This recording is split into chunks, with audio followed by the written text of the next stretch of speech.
The city of Durban, like all cities of the world, is facing the increasing challenge of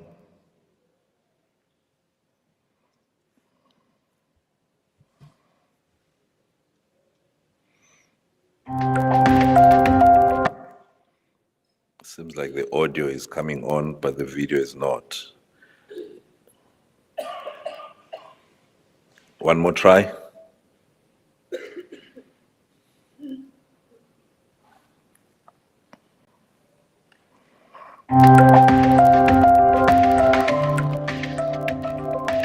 The city of Durban, like all cities of the world, is facing the increasing challenge of natural disasters as the world is weathering the effect of climate change. The Ethekwini municipality is the largest metropolitan city, the most industrialized and an economic hub in the province of KwaZulu-Natal. Stemming from the migration and unsustainable rapid urbanization is the emergence of informal settlements. The municipality has close to 600 informal settlements and is constantly confronted by their fire incidents. The urban poor and marginalized who move to our city find themselves in floodplains or in very steep and unstable slopes, since our city is characterized by valleys and hills. Simply put, it is a mountainous city. The city has over 200 major hazard installations, with numbers still growing because of economic developments occurring within the municipality. Although industries are considered as one of the country's economic hubs, they continue to be the environmental and disaster hotspots in South Africa, posing significant risk for the municipality and the communities. Industries have a positive economic impact, while they contribute to several negative impacts such as health, environment, water, and air pollution. The presence of COVID-19 and the recent civil unrest has demonstrated the importance of partnerships, collaborations, or of working in solidarity to protect and improve the social status of the most vulnerable communities. Systematic and preventative measures need to be prioritized to end this unsustainable response pattern. It is critical for the municipality to comply with the legislation by continuously reviewing these plans and improve its capacity to reduce or respond against the disaster impacts. Through partnership with National Treasury City Support Program, leveraging the National Strategic Partnership with the World Bank, our city received support to reflect on the April 2019 floods using a systematic approach of Lessons Learned Exercise, LLE, with an aim to improve disaster preparedness and response. The LLE is a relevant and appropriate approach because it relates directly with the Sendai Framework for Disaster Risk Reduction. The LLE project utilized the April 2019 KwaZulu-Natal floods as a focusing event to capture lessons learned by the government, private sector, and disaster relief agencies. A single historic focusing event was used to provide structure for the LLE, enabling an examination of event timelines, national, provincial, and municipal and local preparedness prior to events, emergency responses to the event by government, partners, and communities, and a review of the respective outcomes from the event. As a collaborative exercise, the LLE drew from the World Bank's Ready-to-Respond framework to ensure a consistent, comprehensive, and integrated emergency preparedness response foundation. This framework was also adopted by the United Nations Global Preparedness Partnership in 2018. The R2R framework provides a tool for consideration of a range of interdependent elements of emergency preparedness and response, which include legal and institutional accountabilities, information, facilities, equipment, personnel. The LLE project involved 3 distinct stages, each broken down into several tasks. The LLE tasks were conducted in the following order: inception report, desk report, survey, stakeholder engagement, the workshops, and the compilation of the final report, which all took about 12 weeks. The survey outcome highlighted that most departments or organizations stated that they had been prepared for the 2019 flood event, but also reported they had significant training and resource needs. There was a recognition that volunteers and NGOs could play a vital role in emergency preparedness and response, and that given appropriate support could reduce the burden on government. There is a high degree of planning in place with a solid framework, good teamwork, and effective partnership between Ethekwini and counterparts at provincial and national spheres of government. To inform next steps, Ethekwini stakeholders have assisted in a review of the 17 LLE thematic recommendations and have consolidated, organized, and prioritized those recommendations into a consolidated list that also identify the relevant sphere of government, ministry, or department that should take the lead.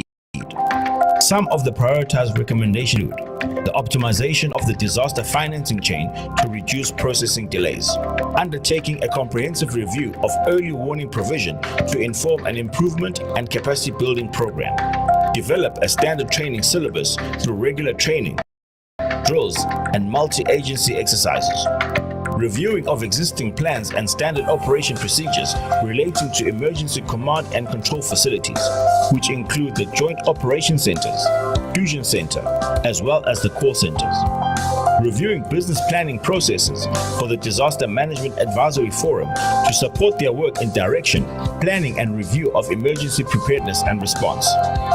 Build the capacity of existing community structures and groups to enhance understanding of disaster risk and emergency preparedness. Work with partners and volunteers to develop community-based response plans supported by programs for community sensitization on the risks they face. The city is now finalizing its implementation plan and has established an institutional arrangement which consists of the steering committee and the 3 thematic working groups as follows: community engagement and capacity building, disaster incident management, information management and process. These working groups are led by different heads from different line functions using the transversal management approach, and they all report to Ethekwini Disaster Management Advisory Forum. The LLE recommendations from this report and the institutional arrangement approach used by Ethekwini can be adopted and applied by any other city to advance their climate adaptation and resilience.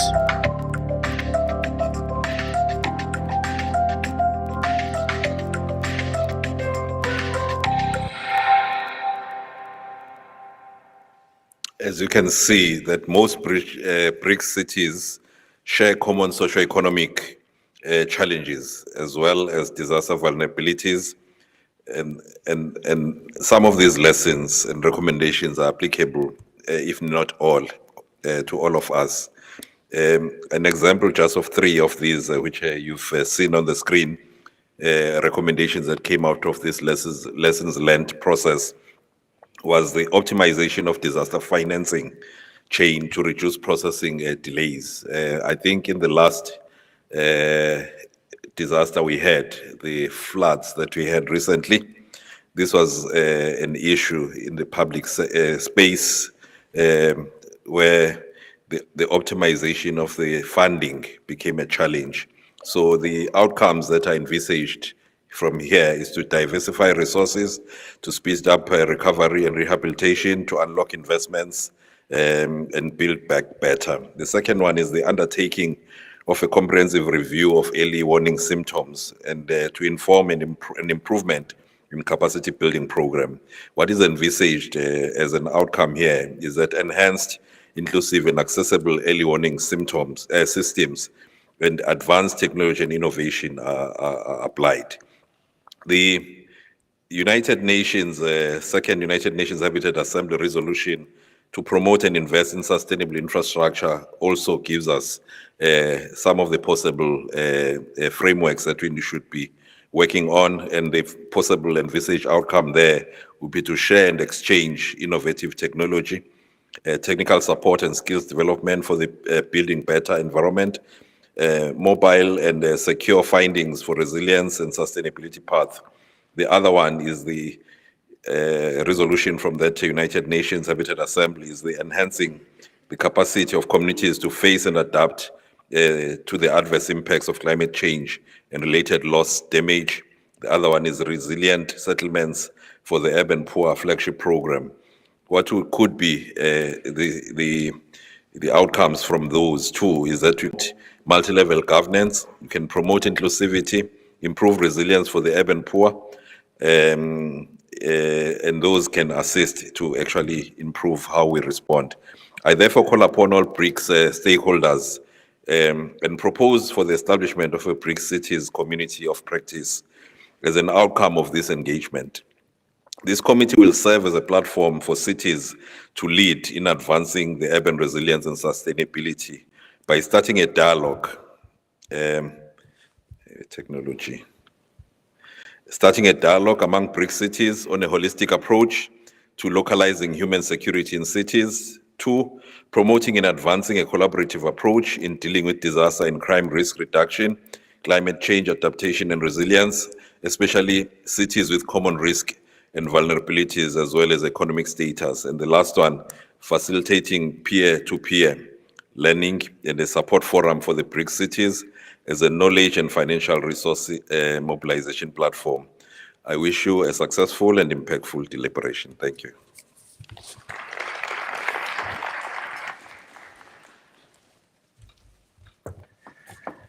Thank you very much to the host city manager, Dr. Gumede.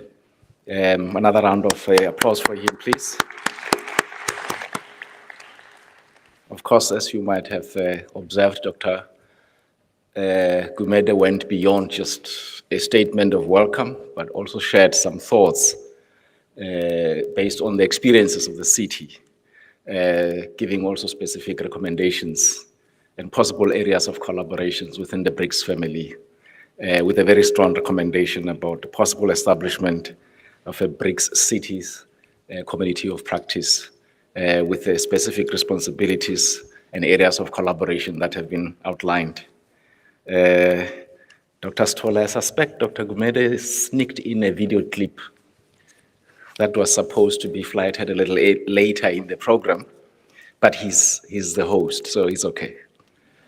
It's okay. Okay, thank you very much, ladies and gentlemen. Help me to welcome now to the podium the host, Director General, Office of the Premier here in the province of KwaZulu-Natal, Dr. Nonhlanhla Mkhize, to present her statement. Dr. Mkhize.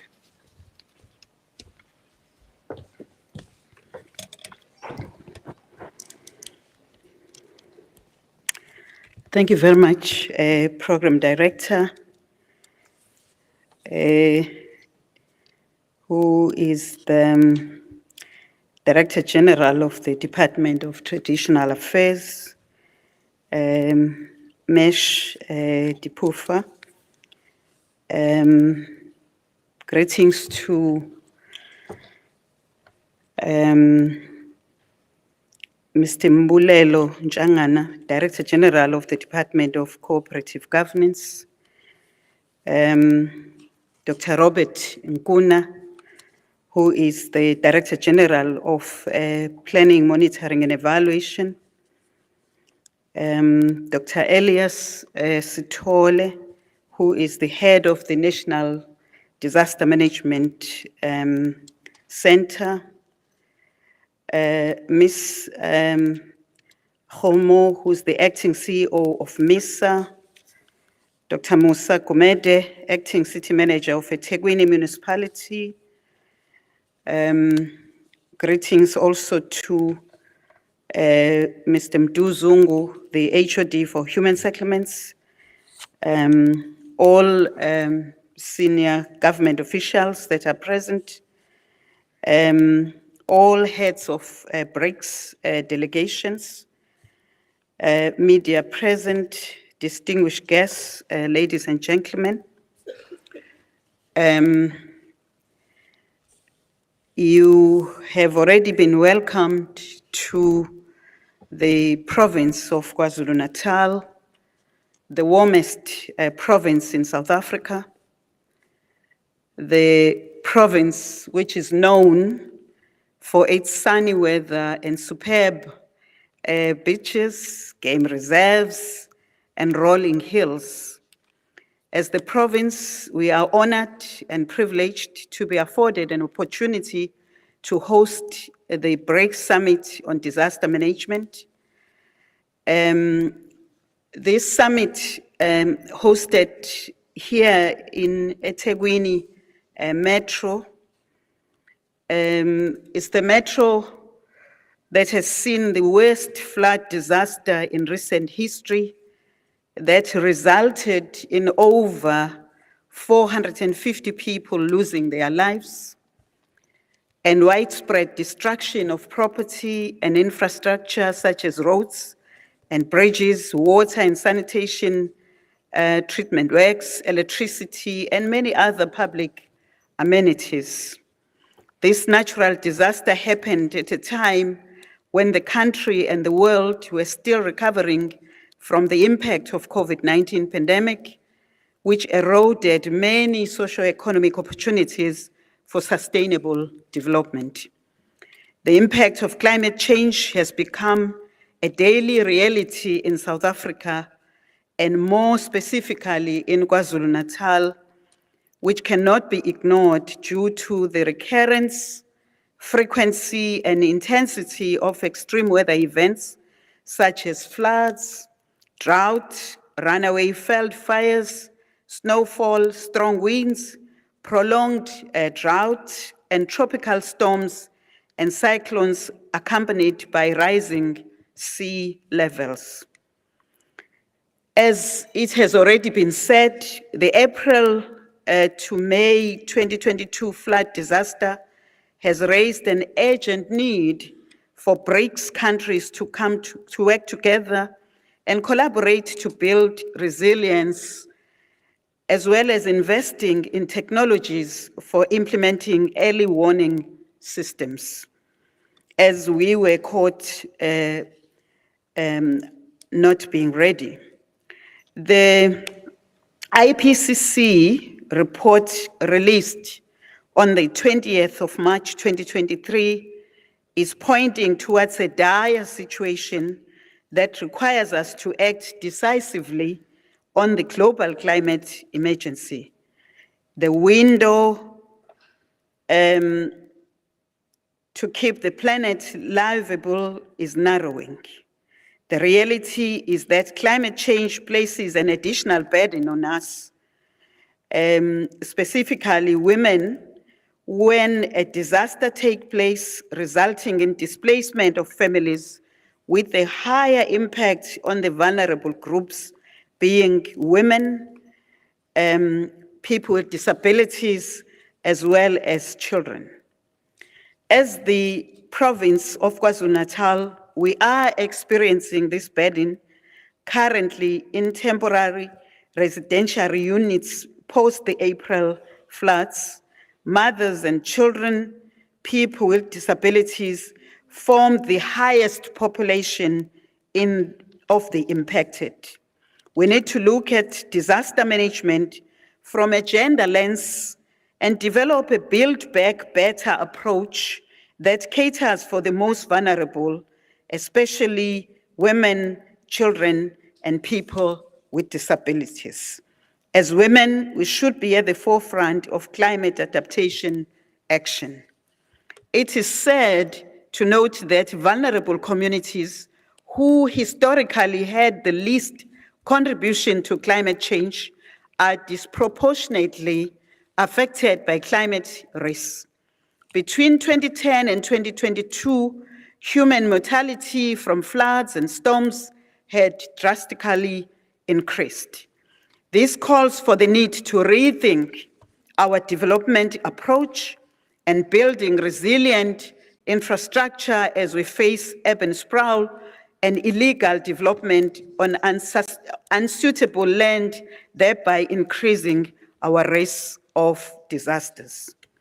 The recent fire incident in Gauteng and the methane gas explosion, again in the CBD, should be a warning bell on the need to revisit our early warning systems and response measures, as well as our human resources capacity to respond to disasters, especially the search and rescue capabilities using sophisticated equipment and artificial intelligence.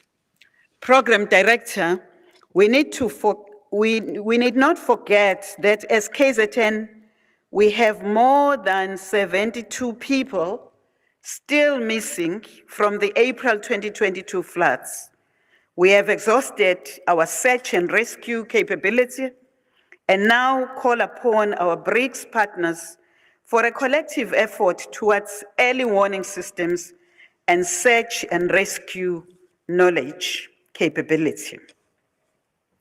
In the recent past 3 months, the world faced unprecedented climate conditions and record-breaking weather conditions. The month of July was the coldest for us in Southern Africa, while July was the hottest month ever recorded on Earth in some Western countries. Wildfires in Hawaii were the deadliest ever over this century. Beijing recorded its heaviest rainfall since 140 years, and this was induced by tropical cyclones leading to the displacement of more than 125,000 people. Temperatures topped 50 degrees in Morocco on the 11th of August, and such heat wave was accompanied by hot, dry winds and sandstorms. Months-long wildfires in Canada burnt over 155,000 square kilometers of land. In India, August was the driest in more than a century. These stats are just an indication that disaster management is becoming a critical discipline requiring an all-of-the-society approach in resolving. In keeping with the Sendai framework, it is therefore necessary to invest in early warning systems that are community-based. However, early warnings without action are meaningless. Therefore, we need to walk the talk. There is a need to consolidate and enhance the relationship between early warning systems, on the other hand, and disaster risk reduction on the other hand. Some of the advantages of investing on disaster risk reduction, especially early warning systems, are that it reduces vulnerability by building resilience and reducing exposure. Scientific organizations play an important role in contributing to enhancing early warning systems through the provision of scientifically backed research. Data hubs need to make scientific information more easily and readily available in order to capacitate role players in DRM and early warning systems. We need a data-driven, community-based early warning system. The spirit of collaboration was echoed by our leaders during the recent BRICS summit that was held in Johannesburg through the closing remarks of His Excellency, our President Cyril Ramaphosa, as the current chair. The summit reaffirmed the importance of BRICS people-to-people exchanges in enhancing mutual understanding, friendship, and cooperation. The summit was able to share the vision of BRICS as a champion of the needs and concerns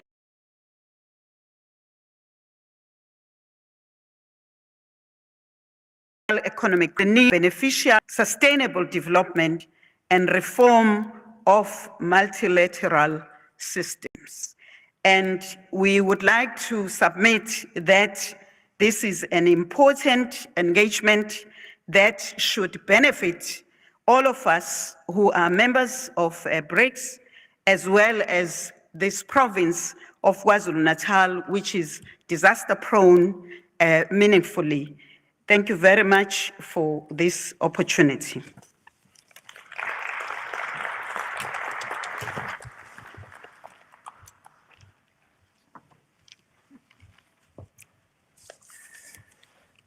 We thank the Director General, Office of the Premier in the province of KwaZulu-Natal for that statement and the recommendations that are already emanating from the inputs that she's making based on the experiences that not only South Africa but other members of the BRICS family have had.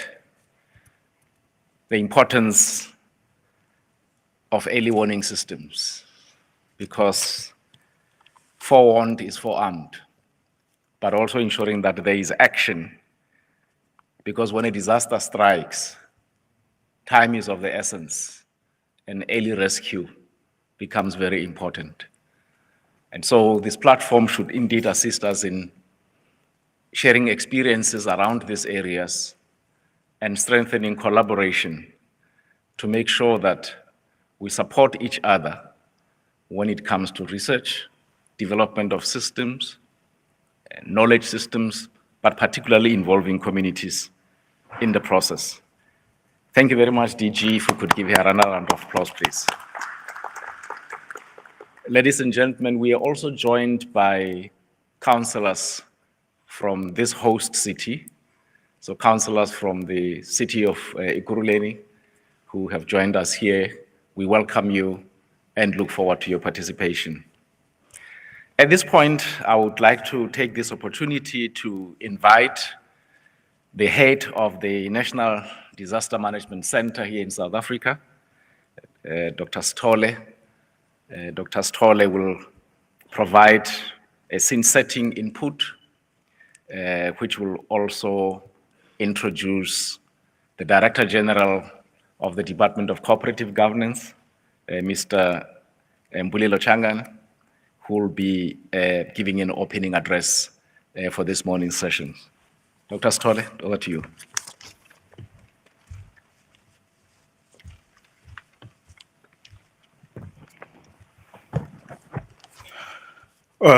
Thank you very much, Program Director, Director General from the Department of Traditional Affairs, DG Dipofa, Director General of KwaZulu-Natal Province, Dr. Mkhize, Acting City Manager, the DG, our Director General from the Department of Cooperative Governance, Mbulelo Changana, Chairperson of the Net Joints, General Musikili, Director Generals who are present here, leadership of SALGA at all levels, President and Deputy President of the Disaster Management Institute of Southern Africa, representatives from BRICS member states, members of the media, ladies and gentlemen, good morning. Firstly, allow me to appreciate the opportunity to join you today for the 5th meeting of the BRICS Joint Task Force for Disaster Management. It is my honor and privilege to welcome you in the 5th meeting of the BRICS Joint Task Force for Disaster Management, where we have gathered to discuss mechanisms on how we as representatives of our great nations strengthen our collaborations in our joint goals of making our communities safe for the effect and impact of disasters. This gathering, ladies and gentlemen, today brings to life the disaster management theme, which is disaster management is everybody's business, which encourage all people to join hands to make our people resilient to disasters.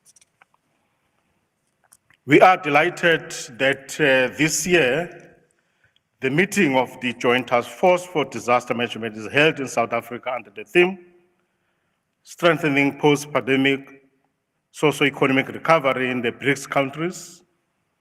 The theme is informed by the 2 of the 5 cabinet-approved priorities, which are, number 1, strengthening post-pandemic socio-economic recovery and the attainment of the 2020 Agenda on Sustainable Development Goals. 2, transformation of education and skill development for the future. The identified theme and its related priorities resonate well with priority 4 of the Center Framework for Disaster Risk Reduction, which advocate for enhancing disaster preparedness for effective response and also to build back better in recovery, rehabilitation, and reconstruction. as well as Priority 3 of the Sendai framework, which is investing in disaster risk reduction for resilience. Ladies and gentlemen, the theme, therefore, not only bring to life the aspiration made in previous ministerial declaration that usher in the belief that through our ongoing collaboration in the field of disaster management, we build resilience communities through our exchange of information on best practices. The adoption of the climate change adaptation initiatives, the integration of indigenous knowledge systems, improving investment in early warning system as indicated by previous speakers, and disaster resilience infrastructure amongst others. Through holistic inclusivity in disaster risk reduction by investing in mainstreaming of disaster reduction in government and community-based planning, we will yield the reduction results we seek.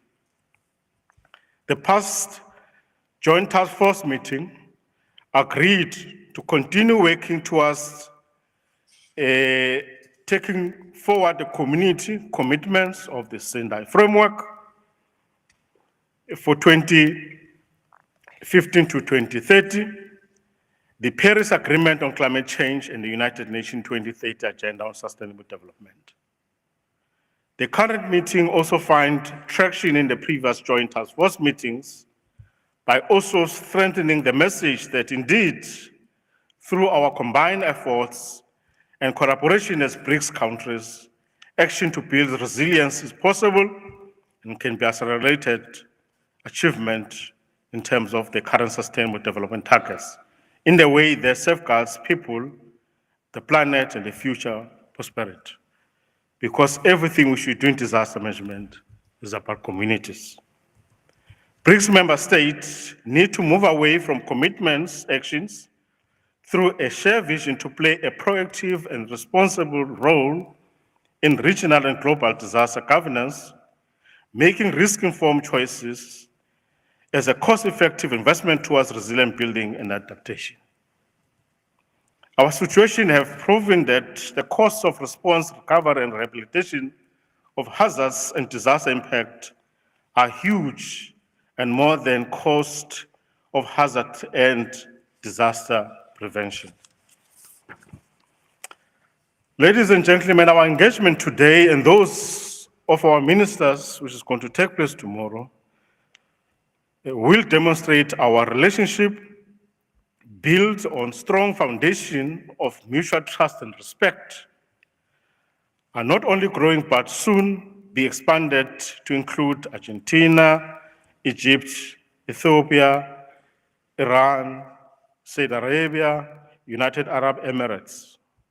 Through these expanding multilateral agreements, we are truly building a world that is going to be sustainable, safer, and better for all of us.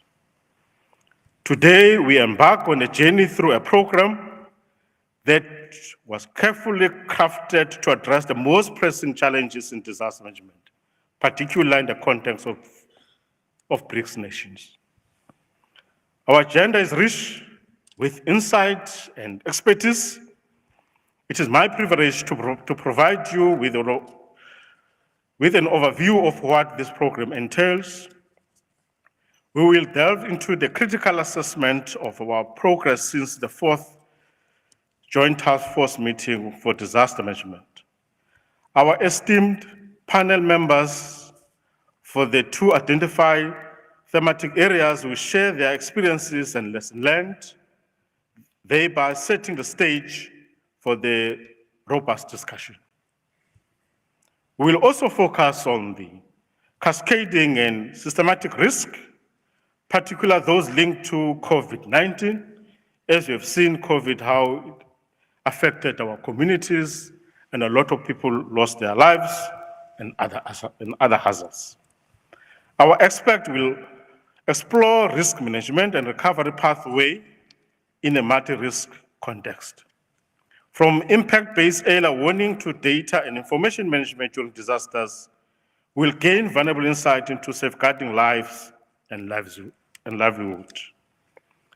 Building resilience is a theme that permeates our program from discussions on resilience infrastructure in the aftermath of disasters to funding mechanism for recovery and rehabilitation. We will explore the critical element of building back better. Education, ladies and gentlemen, play a pivotal role in disaster preparedness. Our program includes the segment dedicated to integrating disaster management into education system across BRICS countries. This includes professionalization of disaster management as a field of study, enhancing local government capacity, and ensuring disaster risk management as the integral part of our schooling system. In addition to these substantive discussions, we'll also explore proposals for collaborations amongst BRICS member states, because lesson learned is that no country is immune to disasters. It's best if we work as a collective in terms of dealing with disasters and also learning from each other as well. Through strength of our collective efforts cannot be underestimated. Lastly, we'll be honored to receive keynote addresses from leaders of our BRICS nations, setting the tone for this program and offering their invaluable perspective on disaster management. To kickstart the program, ladies and gentlemen, the Director General of the Department of Cooperative Governance in South Africa will deliver an opening address that will focus on South African priorities on transforming education and skill development for the future and strengthening post-pandemic socio-economic recovery and attainment of 2020 Agenda on Sustainable Development. With that said, let me take this opportunity to introduce to you our Director General, Ubaba Mbulela Changane. Changane is an accomplished executive manager, having worked in various strategic roles in the national and provincial governments, and also in the Development Bank of South Africa. He holds a master's degree of Arts in Population and Development Studies from the Institute of Social Studies in the Netherlands, and has an honors degree in the Development Studies from the University of the Western Cape. DG,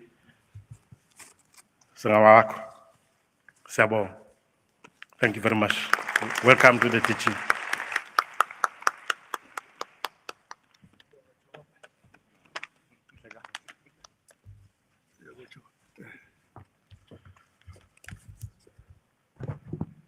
Siyabonga Jobe.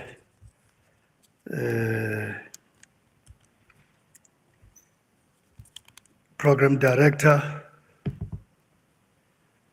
DG Dipofa. I was reminded by the DG of this province that we should refer to you as Dipofa the second. Because you have now been crowned as a traditional leader in your own right. Let me also take this opportunity to acknowledge the acting city manager, Dr. Musa Gumede.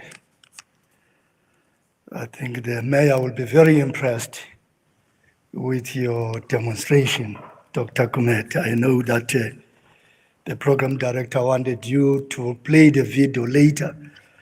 I think it's important to play the video early whilst everyone is still awake. So you did a good job there, Dr. Gumede. I also want to take this opportunity to acknowledge the DG of the province, my senior, Dr. Mkize,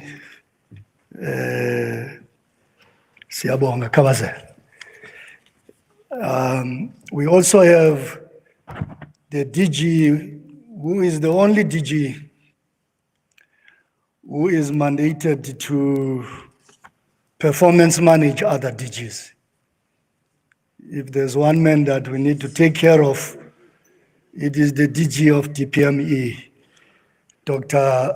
Robert Nguna Mhlonishwa, from DPME. Is here with us today. Also, let me acknowledge Dr. Elias Tole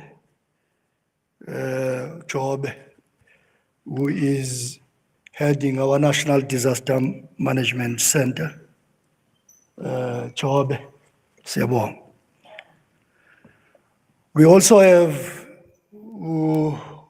Mehom, who's our acting CEO at MISA.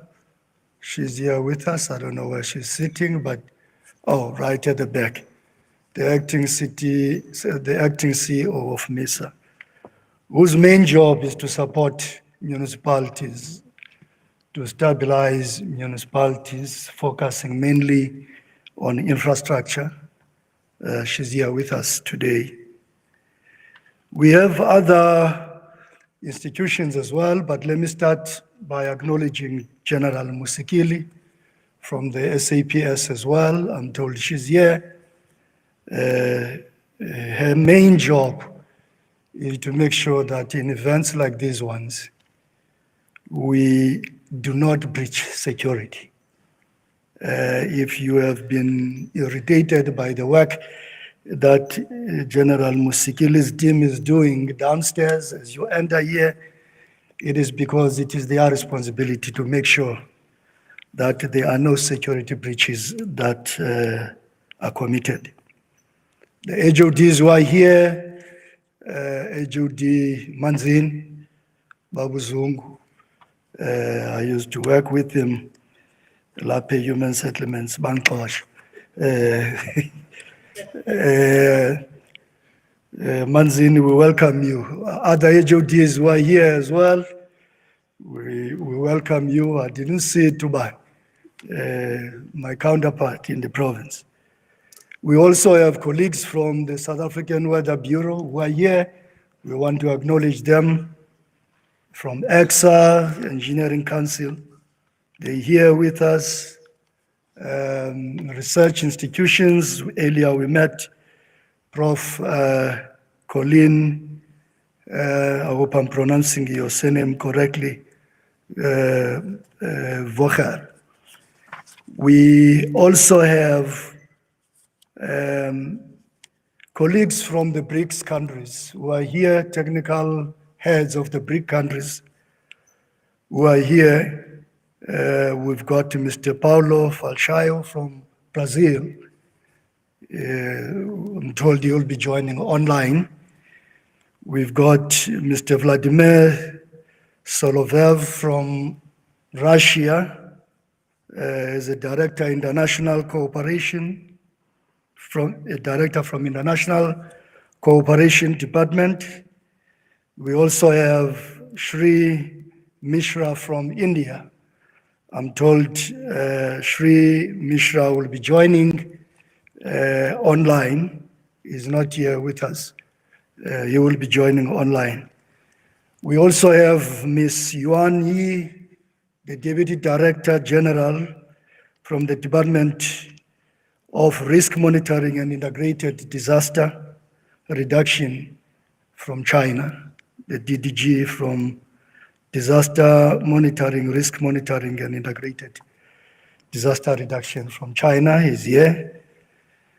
I've already acknowledged the DG from the Department of Performance Monitoring, DG Robert Nguna. I'm not going to be long. I was asked to be brief because most of what I'm going to say will be discussed in the committees, or rather by the panel members in the thematic sessions. Let me appreciate the opportunity to address you today for the 5th meeting of the Joint Task Force on Disaster Management. It is indeed an honor for South Africa to host this 5th meeting of the Joint Task Force on Disaster Management. On a hybrid platform, as the member states and global community continue to deal, on the one hand, with myriad of disasters, on the other hand, with socio-economic effects of the COVID-19 pandemic. It is indeed a wonderful feeling to get together physically on the South African shores, considering that the remnants of the COVID-19 pandemic compelled member states to meet virtually on 23 September last year in Beijing, China. While the advancement and availability of technology made virtual participation in meetings possible, we can never underestimate the value and importance of physical interaction. In addition to the known risks that we continually strive to mitigate, we are beset with widespread adverse effects and related losses and damages to nature and people of natural climate variability, human-induced climate change, and more frequent and intense extreme events. While BRICS countries and the world at large might be working tirelessly on developments and adaptation efforts to reduce vulnerabilities, the rise in weather and climate extremes are leading to some irreversible impacts as natural and human systems are pushed beyond their ability to adapt. Over the past 2 years, the world was confronted with the real test of global pandemic, which required extreme adjustments in all spheres of governance. As anticipated, the impact of COVID-19 disrupted the pace and all forms of development. All over the world, life as we know it unraveled faster than we could ever imagine. The realities of curbing the pandemic taught and compelled us to recognize the nature of risk in our society has changed dramatically.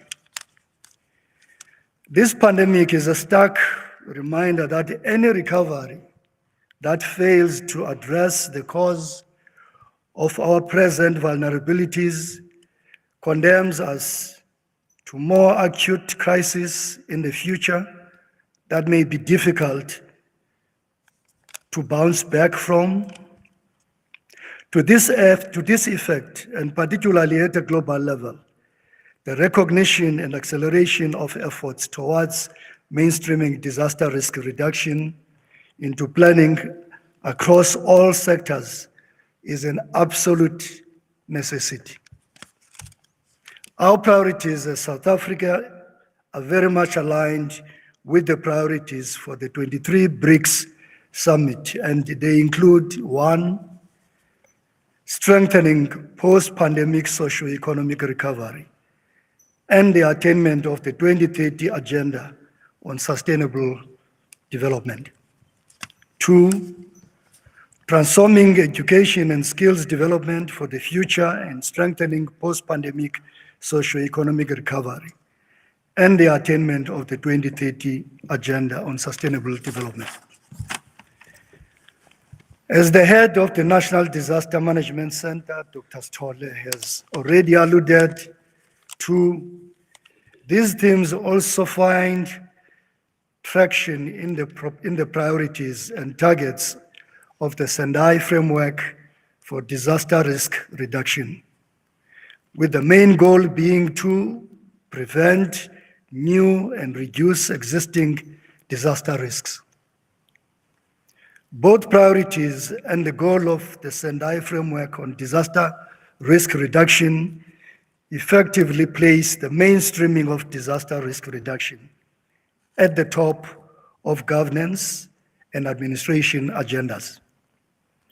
As such, efforts should be made to reduce vulnerability of communities, as well as promote sustainability of our hard-hit economies.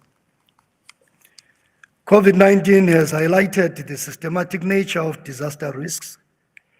Reducing the risks of disasters, therefore, cannot be divided into categories that are only assigned to limited sectors such as health, authorities, disaster management agencies, or early warning centers. Both priorities illustrate the act that disaster risk reduction solutions are needed across sectors such as education, water, sanitation, hygiene, nutrition, livelihoods, child and social protection, property, shelter, and housing, public open spaces, natural resources and ecosystem, critical infrastructure that is vital for delivery of all these services. It is worth making this meeting aware that President of the Republic of South Africa, President Cyril Matamela Ramaphosa, launched the South African Economic Reconstruction and Recovery Plan in 2021-2022 to identify and ameliorate priority areas to focus on as a country. In the quest to speedily address the effects of COVID-19 pandemic, the plan puts emphasis on the need for social partners to work on sustainable structural change in the economy that would unlock growth and allow for development across all sectors. It should be our government's joint conviction to massively mobilize all our resources and efforts in economic activities that will put the country's economy in a sustainable recovery trajectory.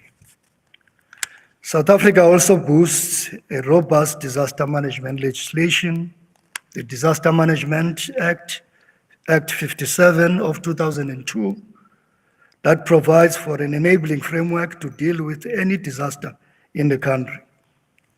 Inasmuch as the Disaster Management Act proved to be a powerful legislative instrument to manage the COVID-19 pandemic through regulatory measures across all sectors, it must also be used to build resilience and instill principles of risk reduction across all sectors.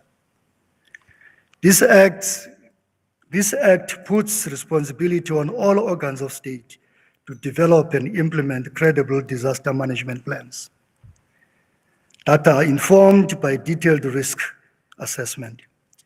I want to encourage all sectors in this room and beyond to take heed of this important call in the Disaster Management Act and comply accordingly.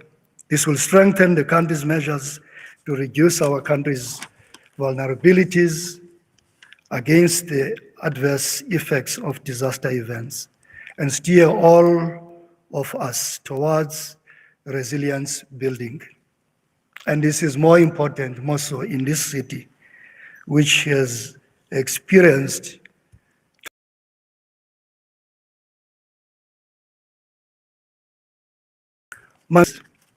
all is that in adversity often comes opportunity.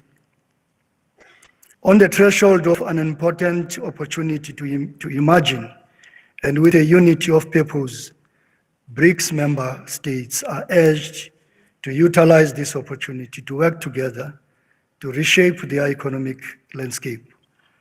Let us jointly emerge out of this meeting with the same objective of utilizing the opportunity to build inclusive economies that will benefit all BRICS member states. This kind of attitude aligns with our responsibility to come out of these meetings with a joint action plan that will strengthen the implementation of the Sendai framework for disaster risk reduction 2015-2030. The Paris Agreement on Climate Change and the United Nations 2030 Agenda for Sustainable Development. The Department of Cooperative Governance, under the leadership of Minister Nkadimeng, is looking forward to the robust engagements and sharing of good practice on the two priorities I have alluded to, and which are translated into the two main themes of today's discussions.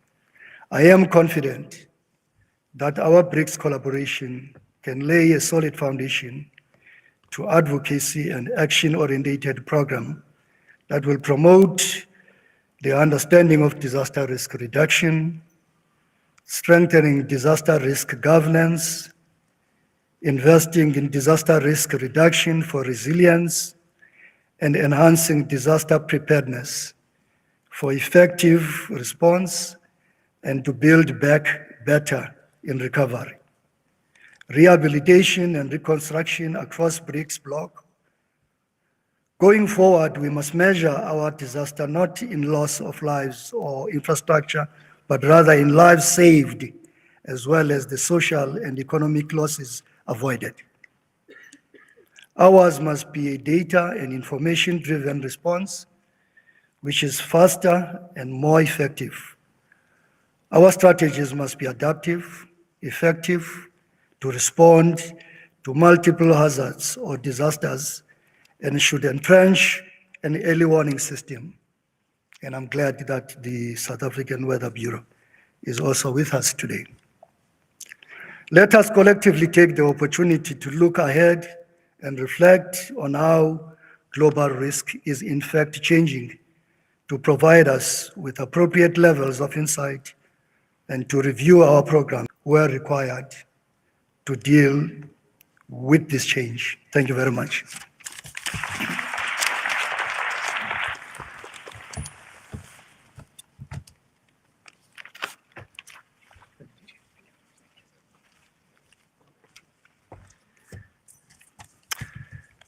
Thank you very much, DG,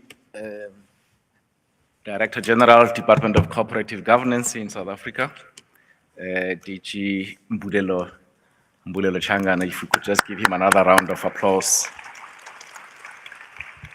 Please, having outlined for us what the posture of South Africa as a BRICS member state is when it comes to disaster management, reflecting on how through cabinet the process of dealing with specific priorities is addressed in South Africa, but reminding us that as they usually say, you don't let a risk or a crisis go to waste. Even in terms of a disaster, don't let it go to waste, because out of that there's an opportunity that you'll have to identify.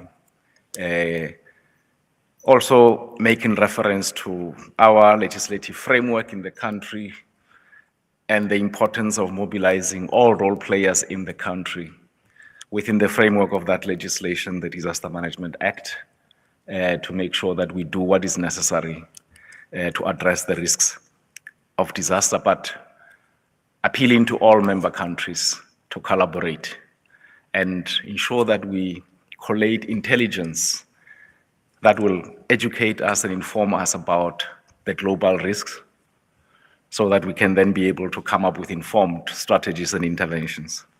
Thank you very much, DG. I've noted also that we have been joined by members of the National House of Traditional and Khoisan Leaders. I have seen iNkosi Celiza is here. iNkosi Celiza is also a former chairperson of the KwaZulu-Natal Provincial House of Traditional and Khoisan Leader, iNkosi Celiza Ndung. You have heard the DG referring to me as a traditional leader, iNkosi Celiza. Now you know that we've got the Traditional and Khoisan Leadership Act of 2019. There's a clause there that says it's an offense it's a criminal offense to claim that you're a traditional leader if you're not. And I think members of the security establishment are here. I think there's also a code of that particular offense if you go to the police station to report it. So DG, I wouldn't go there. I wouldn't go there. But thank you very much once again.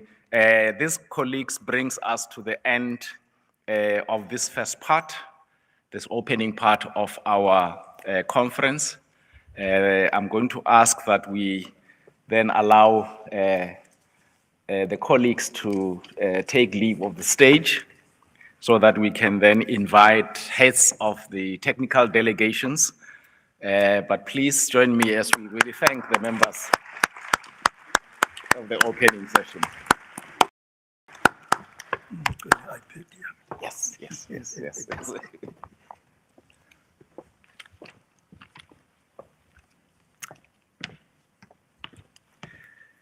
Thank you very much, colleagues. We now then move on to the next slot where we'll have keynote addresses by the heads of the delegations. Allow me to invite to the podium the head of the technical delegation of Russia, Mr. Vladimir, let me read this carefully, Solovev.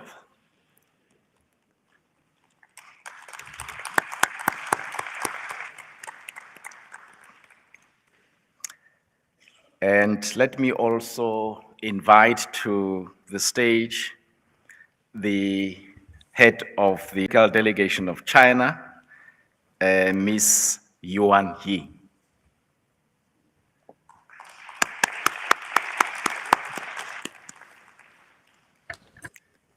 And of course, from South Africa, the Director General of the Department of Planning, Monitoring and Evaluation, Dr. Robert Nguna.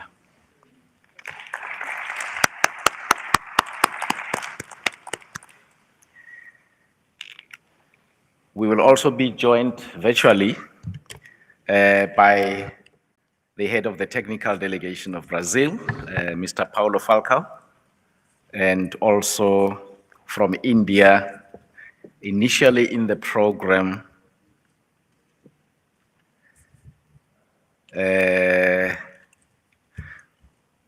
we had Ms. Mishra. I think the name has changed to Ms. Srivastava, who's the director from the National Disaster Management Authority in India. She will also be joining us online. Thank you very much.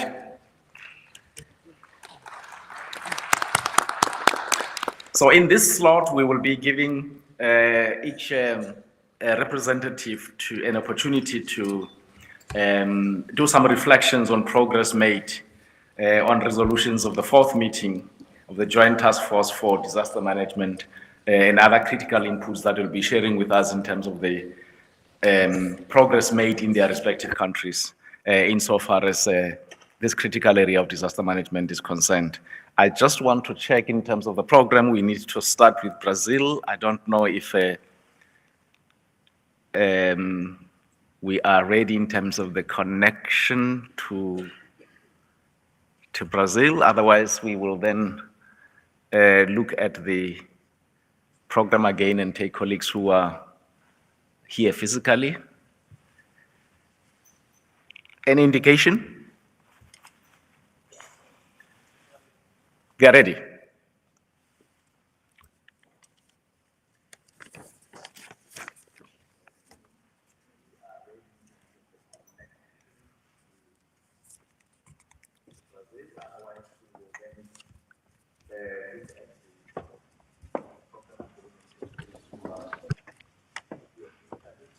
So that's how I sound.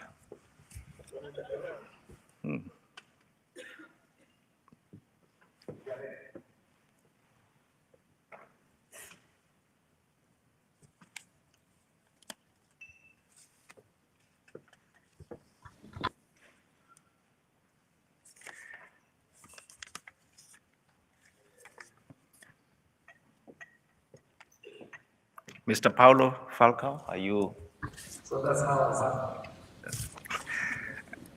Nana, I think we're going to have to save time, colleagues. Let's start here in Ethekwini.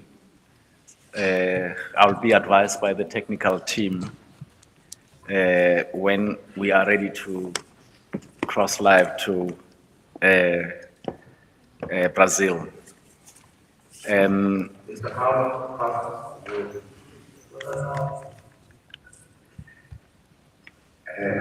think we're going to have to save time, colleagues. Let's start here in Ethekwini.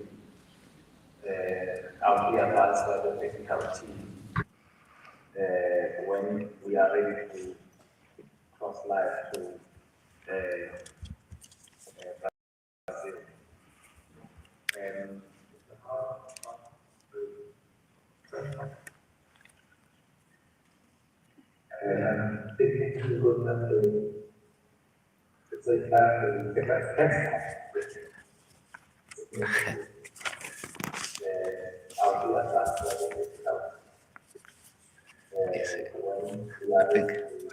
Can we sort out this, because I want to hand over to the panel here, and we shouldn't be continuing to get this repetition. May I assume that we are ready to start with the panel members who are here physically? And okay, looks like it has, yeah, sounds like it has stopped now. So there are gadgets that have been circulated because some of the inputs might not be made in English. So colleagues should then be able to use those gadgets for purposes of translation. But without wasting any time, let me take this opportunity. I think we should start with China, shouldn't we? Let's start with China. So let's give this opportunity to the representative of China, Ms. Yuan Yi, who is the Deputy Director General, Department of Risk Monitoring and Integrated Disaster Reduction. Over to you. Let's welcome her, please.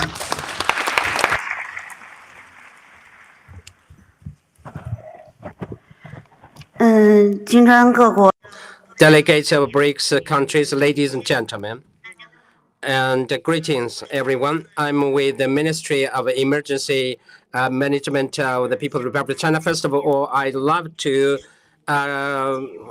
thank the Ministry of Corporate Governance and Judicial Affairs of South Africa, and also KwaZulu-Natal and Durban City for meticulous organization of this meeting. It is also a great pleasure to have the opportunity to share the experience and the practice of disaster prevention, mitigation, and relief with our BRICS colleagues.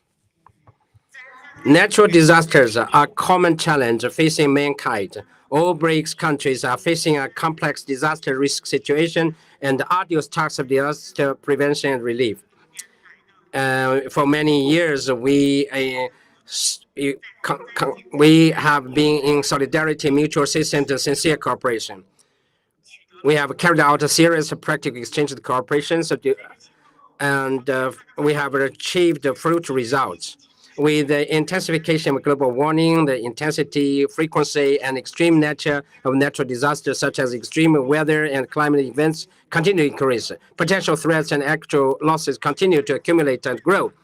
At the same time, with the continuous advancements of the urbanization and the industrialization, the exposure concentration of various disaster-bearing bodies such as population, housing, and infrastructure are also increasing. The characteristics of multi-disaster agglomeration and disaster chain of natural disaster becoming increasingly prominent, and the impact on the industrial chain and supply chains becoming increasingly complex. The complexity, relevance, and the cross-border nature of the disaster risk continue to intensify. Faced with the increasingly complex and severe situation of natural disaster, it is necessary for all the countries to continue to work hand in hand and to continually enhance their ability to prevent and control disaster risks, actively participate in the global disaster reduction actions. In recent years, the Chinese government has been guided by the concept of the two perseverance and the three changes in disaster prevention, mitigation, relief put forward by President Xi Jinping. We adhere to the principle of prevention and strengthening comprehensive disaster reduction. China reformed and improved the system and the mechanism of disaster prevention, mitigation, relief, sped up the understanding of the disaster risk base, enhanced the ability to disaster monitoring, early warning and response, increased disaster risk prevention, investment, strengthening post-disaster recovery and reconstruction, strengthening scientific and technological disaster reduction relief, and enhancing local disaster prevention and mitigation abilities. And I would like to share with you, focusing on the theme of the strengthening the solid social and economic recovery BRICS countries in the post-pandemic era. In this agenda of the next of this meeting, I hope to take this opportunity to learn from the practical experience of the advanced technological achievements of other countries in disaster prevention and continue to broaden the scope and the channels of cooperation. Here, we would like to enrich the reforms of the cooperation, deepen bilateral and multilateral exchange of cooperation in disaster prevention, mitigation, and relief. We will continue to promote the new development of the BRICS cooperation in disaster prevention. And I look forward to your wonderful speeches, exchanging disasters, and wish this meeting a complete success. Thank you very much.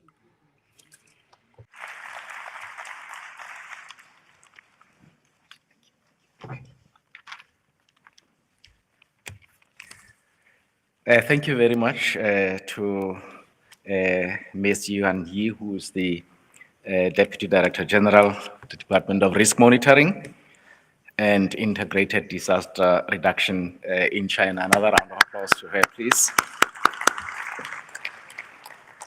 Outlining the posture of China, what is being done in the country at the moment, and of course, expressing their will looking forward to sharing lessons with other member countries insofar as disaster management is concerned.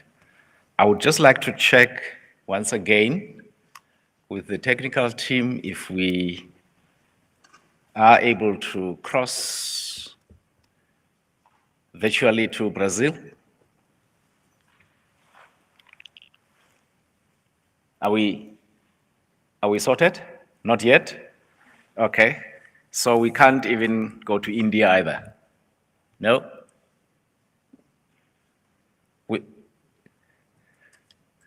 You see, you're using hand signals, which are very confusing there. You're doing this. Are we ready to cross to? No.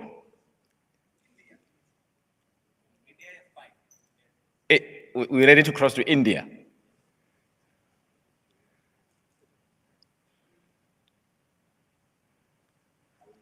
Okay.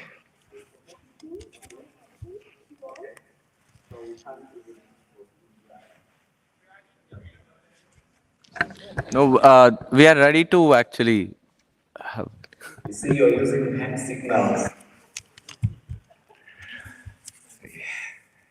Okay, it looks like we can now cross live to India for their input, and let's welcome Ms. Srivastava, who is the Director of the National Disaster Management Authority, to make an input on behalf of India. Over to you, ma'am.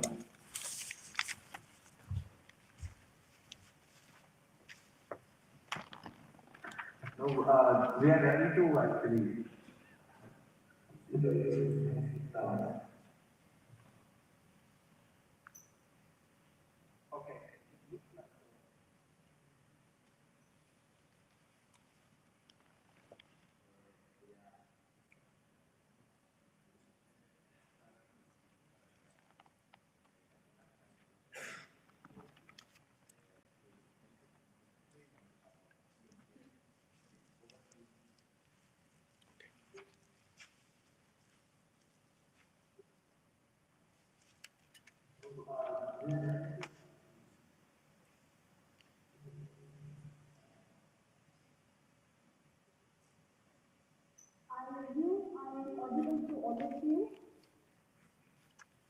Namaskar from India, Dr. Luthuli, Dr. Luthuli, Dr. Luthuli, Mr. Ethekwini. I would like to congratulate South Africa as chair of BRICS and in successfully conducted the BRICS summit. We also appreciate the way South Africa has taken forward the critical issue of disaster management and disaster risk reduction. COVID-19 pandemics exposed the world to the flaws of delivery of social services, impact that it had on people's survival, livelihood, and overall well-being as a forced government respect not only of the physiological but also social, economic, and psychological. In line with the discussions that we had, the way South Africa has taken forward India's critical issue of disaster management and disaster reduction. Best practices in the COVID-19 pandemic exposed, including comprehensive disaster risk monitoring, early warning, its assessment, and its last-minute dissemination. We are also geared to building up emergency rescue forces that appropriate capacity building, post-disaster recovery and reconstruction, and the role of science and technology and informatization in supporting disaster risk reduction with the BRICS nations. India is committed to improving the disaster management cooperation mechanism and in supporting enhancing the capacity of disaster management of partner BRICS nations.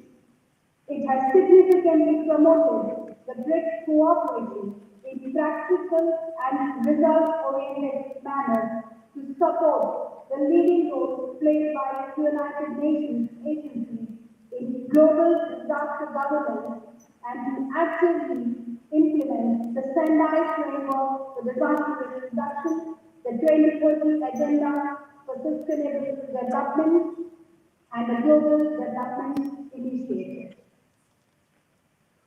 India has made significant strides in strengthening communication and coordination concerning national disaster risk reduction strategies and policies.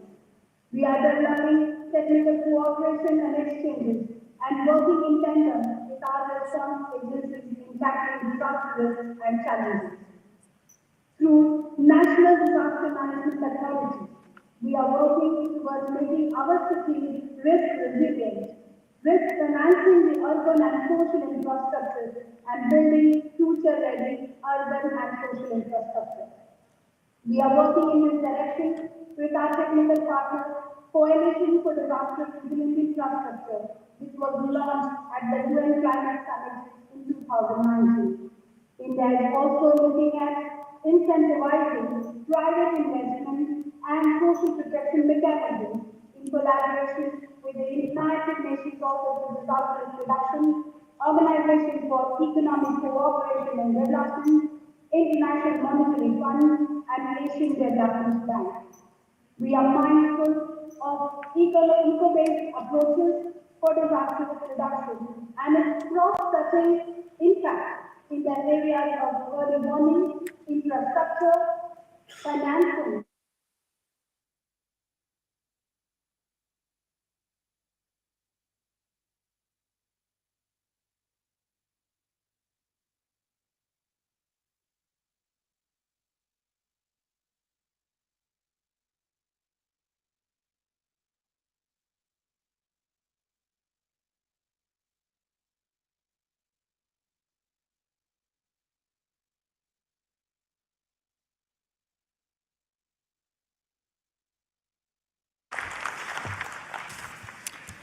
Thank you, Namaste, indeed.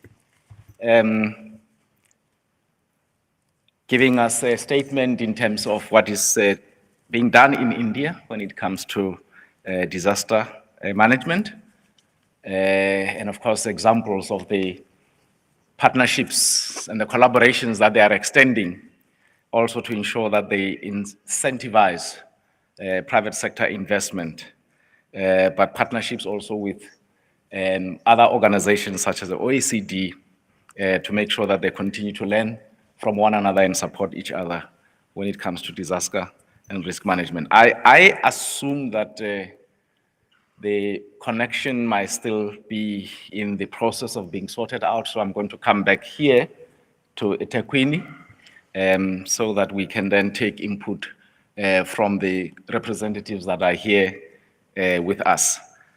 Let us give this opportunity to a representative of Russia. Listen carefully now. Mr. Vladimir Zolovev, who is the Director of International Cooperation Department in Russia. Over to you, sir.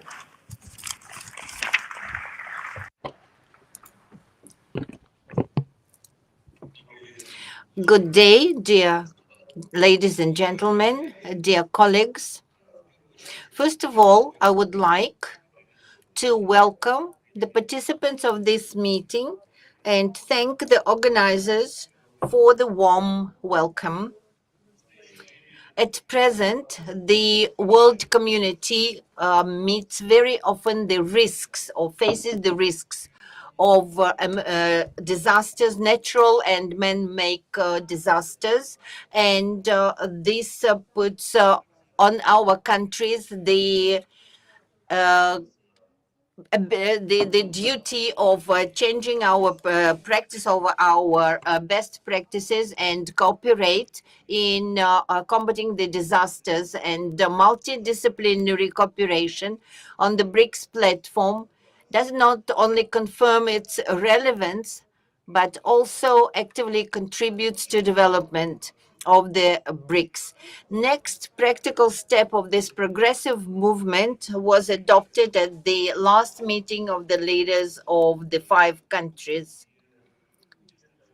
If we assess the realization of the decisions which have been made at this meeting, we have to note that we are following the priority of human life. The support of the central role of the combining efforts of the nations and realization of the framework of a program which was adopted for 2015 to 2030, as well as the Paris decision on the climate change and the UN agenda of the resilient development to 2030. Next year, our new partners will join our work from Latin America, Africa, Middle East. I'm confident that they will bring new developments and useful trends to our work, including to our joint task force on disaster management. Today, in the course of the planned work, heads and experts of specialized departments of the Russian rescue agencies will speak on the proposed topics for the joint discussion. These are the important topics, very acute topics of recovery from coronavirus pandemic, as well as educational processes in the interest of public safety. And I'm confident that on the result of the fruitful discussions, there will be proposals which will be form the basis of our future cooperation for the safety of population and territories from natural and man-made emergencies. I wish all the participants interesting meetings and discussions.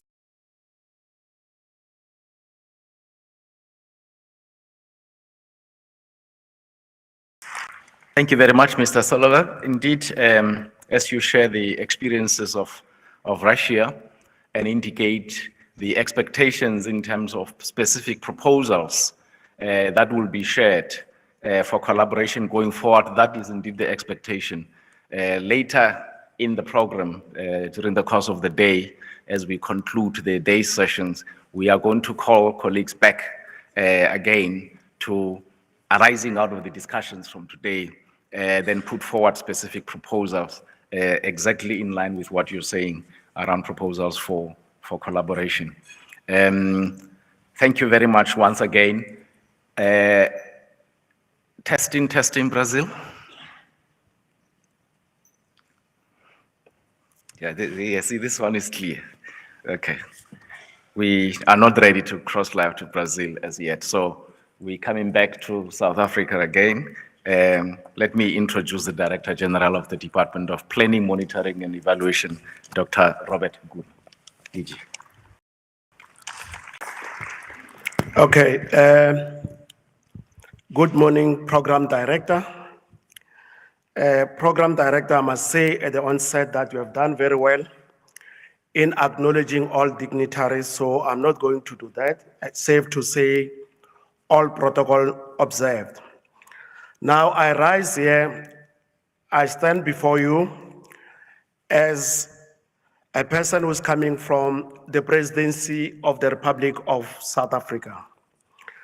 Now, it is so fitting that I've been asked to be the one who present the progress report on behalf of the Republic of South Africa, merely because the presidency in the Republic of South Africa has a responsibility to ensure that all international agreements and programs are translated into concrete actions that are also accompanied by the budgets so that we can implement. So I'm the most relevant person, I guess, to perform this task.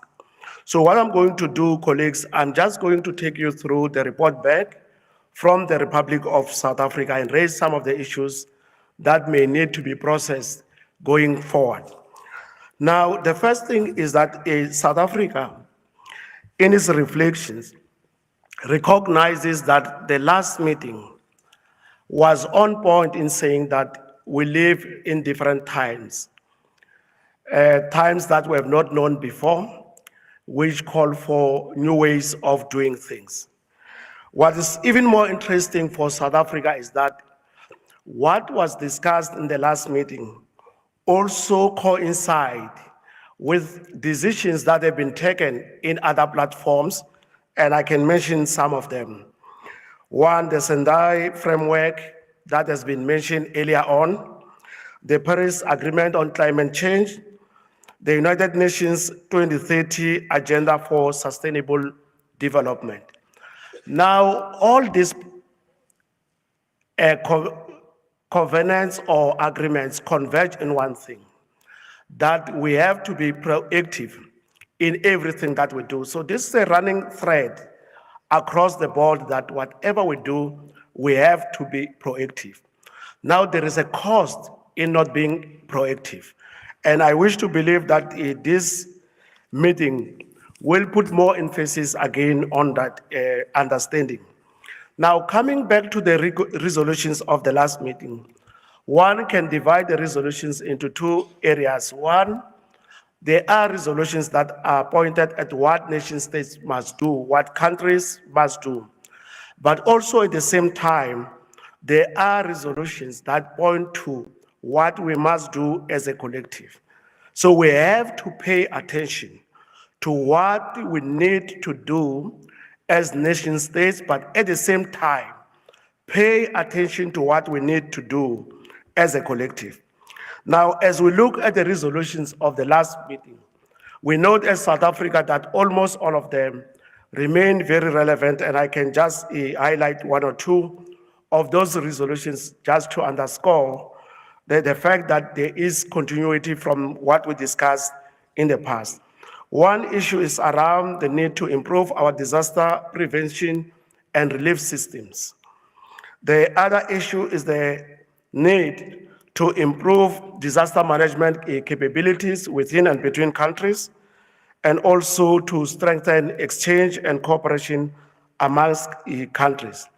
Now, what is being proposed today, the focus on socio-economic issues, is an addition, in our view, to what we have discussed in the previous meeting and agreed to do. But what will be key, colleagues, is having a plan of action that will accompany the declaration, so that when we meet in the next meeting, we can work in a program or project management way to review progress. Now, very quickly, in terms of what we've done in South Africa, I will highlight three issues. And in the main, all of them were around dealing with the kind of challenges that we're faced with as a country. One, colleagues referred to disaster management in relation to the flooding in this particular area, and also on managing the COVID pandemic. Now, three things come to mind in terms of what we've done as a country. And one was to deal with people issues, that disaster. One thing that we can't avoid is dealing with people issues. In fact, disaster management is inherently about people issues, and some of the colleagues from South Africa who are going to speak are going to expatiate on this. The other issue has been to revise or to review our disaster management system. Now, the word system is very important because it underscores that you have to integrate many things to deal with a disaster. So that's one thing that we are busy with as a South Africa. And lastly, we're focused on socio-economic recovery, which I must say it is an ongoing endeavor that government is busy with. Now, having dealt with these issues that I've referred to, going forward, we're planning for the next for South Africa, we call the 7th administration, as we'll be having elections next year. So in that exercise, we are going to focus on future issues. So we've dealt with the immediate issues, and now we need to plan for the future. Having said that, colleagues, we wish you well in your deliberations and emphasize that the declaration that will come out of here should be accompanied by a concrete plan, but at the same time, countries must also have their own plans that we can measure and review at the end of the day. Thank you.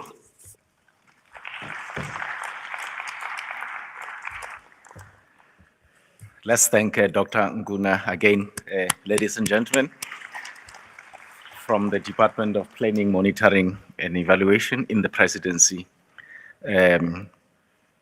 talking there about what South Africa has been doing, and with an emphasis on the three areas, focusing on people, focusing on the system, disaster management system, and of course on recovery, and advising very strongly that we must be proactive, make sure that we have a declaration out of this, followed by a concrete plan of action for implementation, which we will then review in terms of progress the next time we meet. Thank you very much, Dr. Nguna.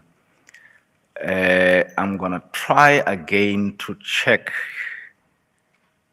if it is possible to connect to, okay, it's still not possible to connect to Mr. Paulo Falco. I think it's okay, because a little later in the program, there will be other slots and opportunities that we will then make available for the input to be made.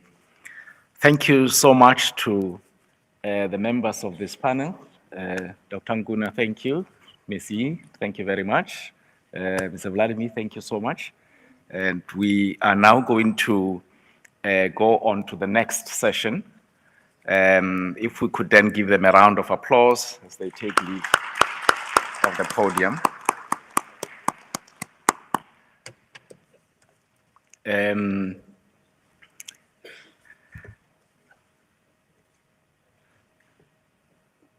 Thank you very much. So at this stage, ladies and gentlemen, I would like to invite the facilitator for the first thematic session. We're going to go into thematic sessions now. We've got two thematic sessions, one focusing on strengthening post-pandemic socio-economic recovery in the BRICS countries, and the second one, which will be focusing on transforming education and skills development for the future. There will be a facilitator for each one of those sessions. Let me invite Professor Colleen Vogel, who is from the University of the Witwatersrand, who will be assisting us to facilitate this session. She will be joined on the stage by a number of panel members. There is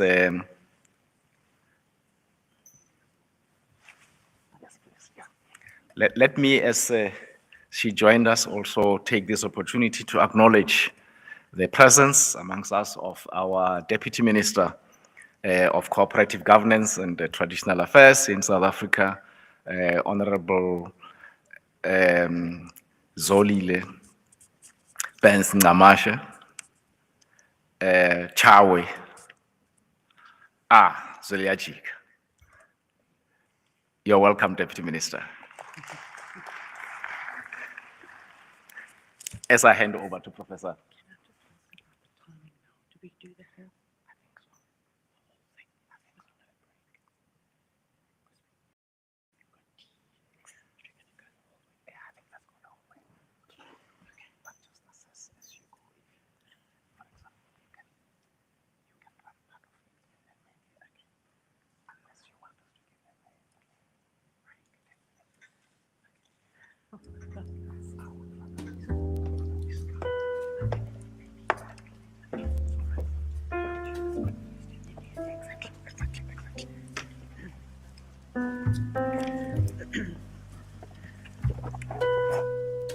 Thank you very much for that introduction.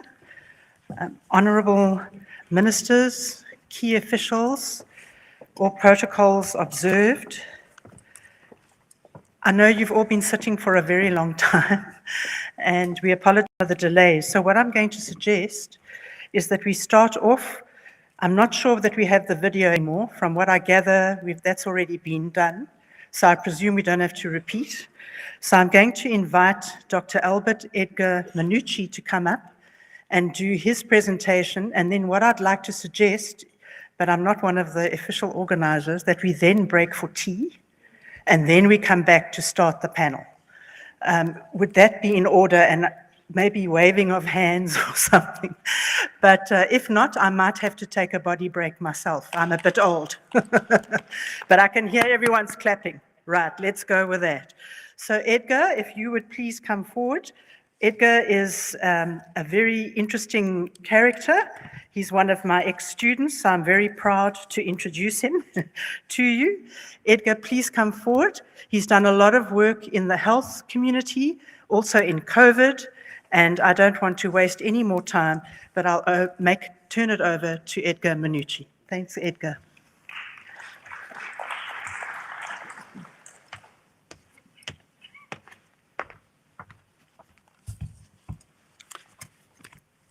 Thank you very much, Prof. Colin.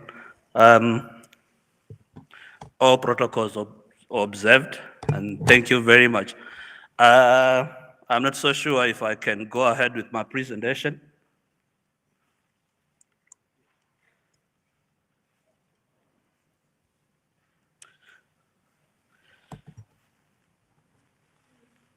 Technicalities.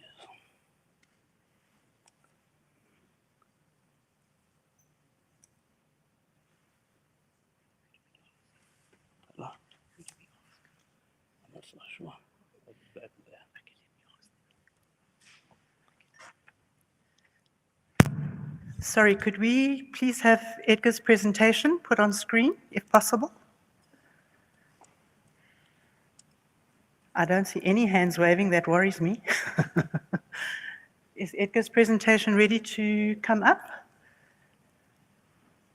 Otherwise, we must break now and then come back. Oh, I can do a Can you discussion. do it? Okay. Edgar is so well trained that he says he'll do it without the slides. So thank you, Edgar. Over to you. Thanks, Prof. Thanks, Prof. Allow me to just go through what I wanted to present in the slides that I had. And I think I have a very good task at hand, because some of the things that I wanted actually to present on have been said by the previous speakers. But there were three key messages that I wanted to bring to fore. And the first one was we did an exercise with the National Disaster Management Center where we looked at the lessons that we learned from the COVID-19 pandemic in relation to socio-economic recovery within the SADC region. And the systematic risks associated with COVID-19 and the cascading and systemic risks as well associated with COVID-19. And in our job there, we actually discovered, or we actually had a few lessons that I wanted to share with you. Thank you. I think in terms of South African findings, we had about 6 findings that I wanted to share with you. The first one is COVID-19 affected various facets, if not all facets of South Africans' lives. And in terms of the second point is we had many deaths arising from COVID in the country, and we also had many infections arising from COVID-19. And the third one was South Africa was kind of uniquely affected in terms of COVID-19 in relation to other African countries. So we had a unique pandemic to this country. And there were various socio-economic drivers to that uniqueness that we actually can look at and attribute to South Africa. Then the fourth one is response to COVID facilitated closer working relationships within departments in government.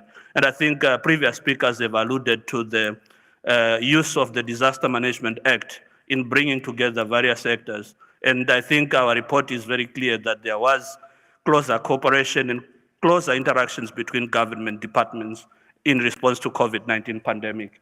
And the other or fifth finding was basically other hazards also occurred during COVID. So the nation was not only responding to COVID-19, and I'll elaborate on this point because it's a very important point and I would want to persuade us to look at it seriously within the context of BRICS countries. And then of course the last finding was science-informed policy as well as other facets of our lives, especially in terms of implementation of response processes. And I would want to elaborate this point further again in my next slide. It's a very important point because of the role science played in terms of our response to COVID. But allow me to shift from this South African focus to the BRICS and international focus, because that's the essence of why we are here. And the key question I would want to answer today is basically what are the key lessons we learned from COVID-19 pandemic, which are essential for disaster risk management and recovery processes. This is the key question that I'm going to be attacking. And I think why are we starting from COVID-19 pandemic? And I think I have 2 issues here, or 2 points here. The first thing is COVID-19 has been more than a health crisis. So it was so pervasive that it entered into various facets of life, including the social structures, including the economic structures. And therefore, COVID can be an entry point to any discussion that we want to deal with in relation to disaster risk management and recovery processes. But the key issue is not really broadly like that, that it transcended the health sector. The key issue for me is there are actually 3 lessons that we can learn from responding to COVID-19 pandemic. And the first one is the cascading and systematic risks that we associate with COVID-19. And the second one is actually we have lessons that we can learn for risk management and recovery. And the third one is we have actually bigger lessons or greater lessons that we can learn in terms of better preparedness for future hazards and their cascading effects. These are the key reasons why I think COVID becomes a very important entry point to our discussions that we are going to have. If we learned something from COVID, I think we can actually be able to manage better any future hazards that will occur. If we didn't learn anything from COVID, then we'll have serious problems because future hazards are going to be much more difficult to manage because of their recurrence, their intensity, and also their frequency. So I think the anchor point for us and our discussion should be how we managed COVID. Allow me to then move and try to persuade you on this one, that we are living in an environment where we are faced with multiple hazards, or we are living in a multi hazards. And I think my initial slide talked about this. where I said I will elaborate this point further.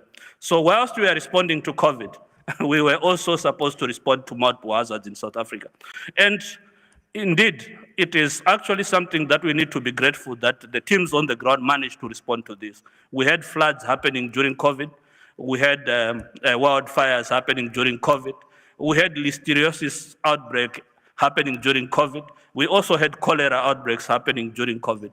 And the teams on the ground who were on the forefront of managing these things managed actually to respond to this. And I think this is kind of now the future. And I would want to persuade you to say this is actually the future we are going to be facing, where we are actually going to have multiple hazards happening or occurring at the same time.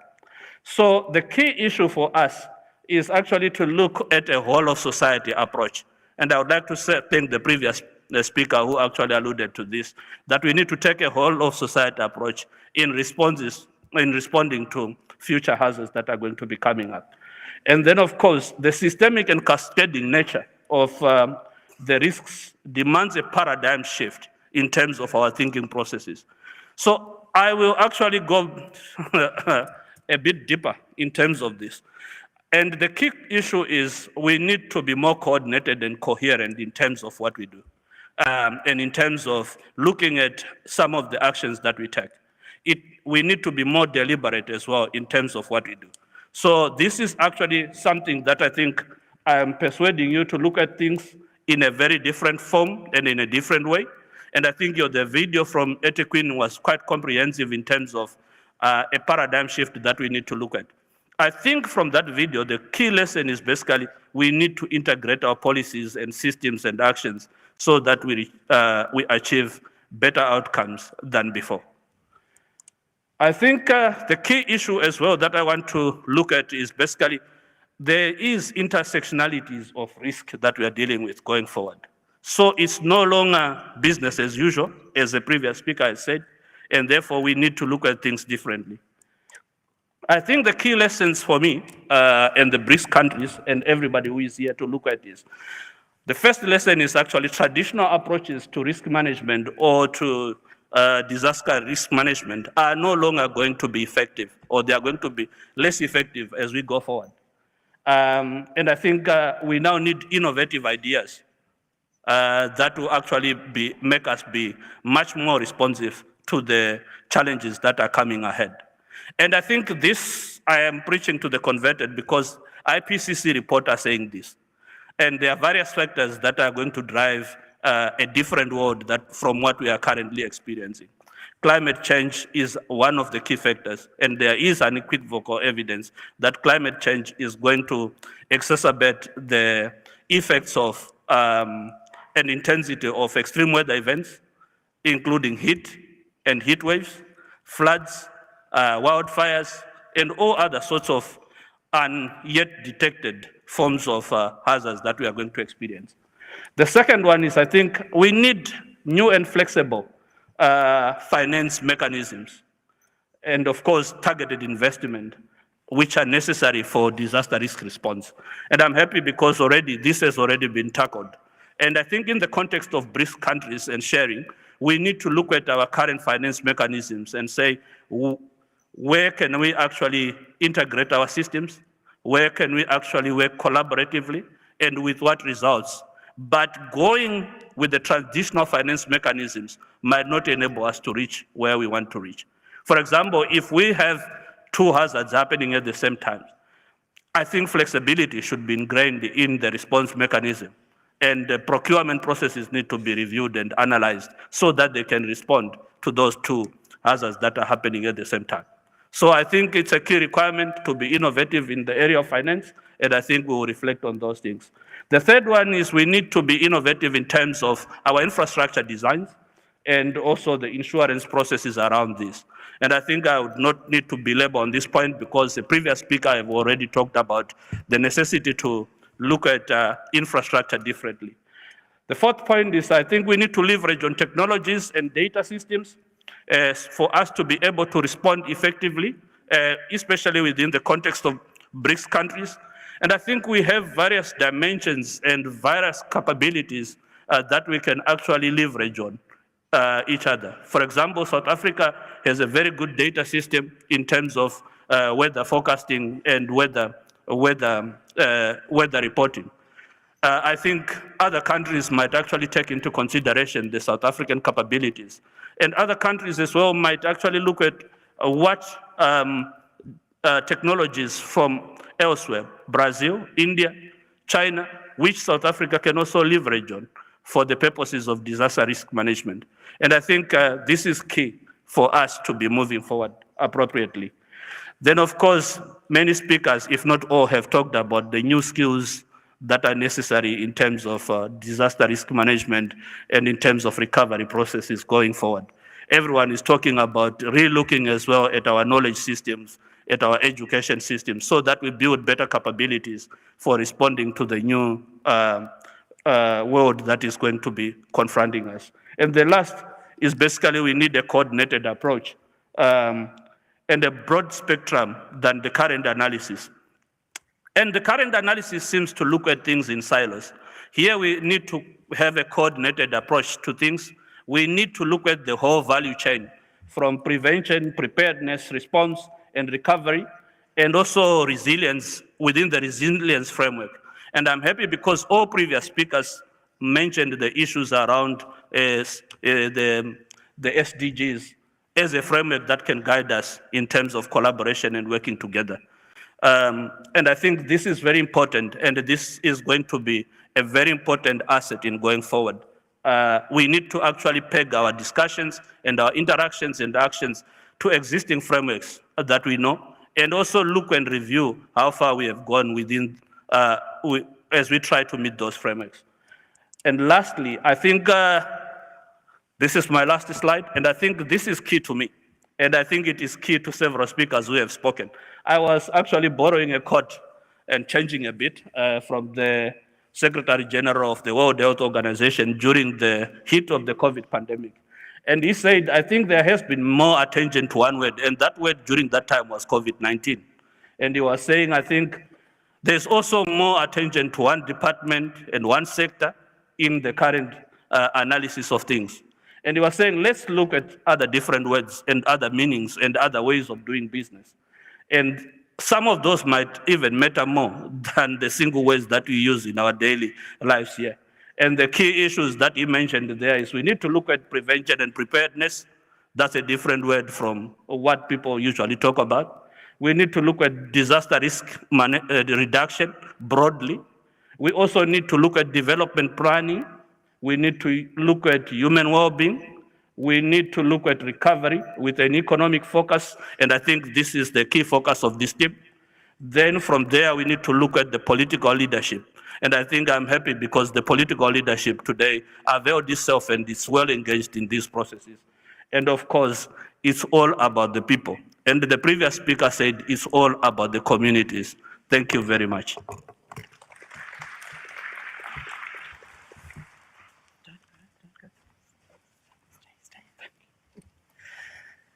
Thanks very, very much, Dr. Minucci. You've raised a number of interesting points, particularly about systemic risks, risk management and recovery, being better prepared. And you also raised that maybe we should be using some different words. So I've heard this morning about bouncing back, but maybe we really need to be thinking about bouncing forward. We've heard about building back. Maybe we need to be thinking about building forward, really thinking about risk reduction. But thank you so much for a very insightful presentation. I'm going to allow for 2 questions, if there's anyone who would like, because I often find these meetings are lots of from the panel down and very little chance for people to really make inputs of their own. So I'd open it up for 2 questions from the floor. Please use your microphone, and if you're needing translation devices, please use that as well. So 2 questions or 2 comments, 2 interventions. Right at the back, I'll take yours first, thank you. And please direct it to Edgar.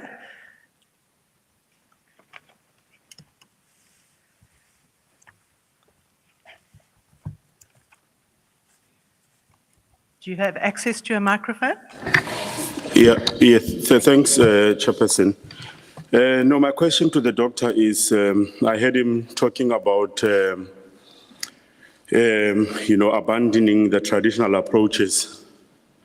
If he can just please elaborate on what is he referring to specifically, because I'm actually tempted to have a different view unless I hear exactly what is it that he refers to practically, then I can express a view.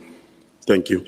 I don't know if Chairperson will want me to come back after he has outlined exactly what are those, because I want to express a view even after he has said exactly what are those. All right, let's just hear his response, and then I'll give you 1 second to come back. Yours is dramatically different.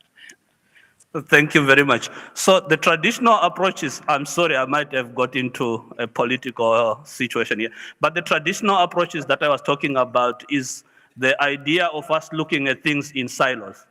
For example, if we want to look at recovery, we then focus on recovery and we put resources on recovery without looking at the whole value chain to say, okay, before we get to recovery, what are we doing in terms of proactive approaches, prevention, preparedness, and all that. So the focus should actually change. Let's look at a value chain rather than the siloed approach of looking at things individually. That's the traditional approach that I was referring to. Thanks very much. Does that suffice? Yeah, no, it does, because I actually had assumed that he's talking about traditional practices, so I'm happy that he's mentioning that. Thanks. We hopefully wouldn't go do that. One last question. Oh, there you are at the back of the room. Thank you. Please come through. Okay, thank you very much. My name is Tsepo Khoza. I'm the MMC responsible for public safety in the city of Matlosana. Doctor, I'm having a concern because we have identified that disaster is playing a very critical role in the lives of our people. But I'm worried in terms of how do you influence from the presidency budget calculating to the municipality, local municipality and district municipalities, because it's where we find more challenges. Can you maybe clarify that and maybe tell us what is your plan? Because when we go to municipalities, there is a little in terms of budget, but disasters are happening every day. Thank you very much. Thank you very much. I think it's a relevant question, but to the wrong person. But I would want to say, I think the president is quite engaged, and I think we have a representative of the presidency who might actually be able to answer these things. I don't know whether you would want to take on this one. I'm the wrong person, unfortunately. Okay, thank you. I will ask Dr. Grisel, maybe as a preview to a presentation, to respond to that. Yeah. A very quick preview. All right, thank you. So obviously, there's no point in having policy and even development plans and so on if you don't have the budgets aligned to the plans, aligned to the priorities and the policies to give effect to those priorities. And without preempting the next panel, there is, the colleague would be aware, the MMC, of the district development model. And, you know, the idea, it's still being fully developed, of having a one budget. In other words, you take a district and you look at all the different organs of state and their budgets that are being spent within that particular, in order to address the particular needs. Thanks. Thank you very, very much for that. And thanks, Edgar. Can I give you another round of applause with everybody? Thanks, Edgar. We do have the panel next, and I know we have Dr. Anthea Stevens, for example, who also will be from the National Treasury side. So I think that question will be debated and discussed quite a lot. Ladies and gentlemen, I think we really deserve a big break now, but I don't want you to take too long. Can I please ask if you would come back in 15 minutes, if that will be sufficient? I hope so, because that's how it was originally scheduled in the program. And then if I could ask the panelists if you could come in at least 5 minutes before, because I do think we need to mic up and get things coordinated. So a big round of applause for everyone this morning. Thank you very, very much. Enjoy your tea.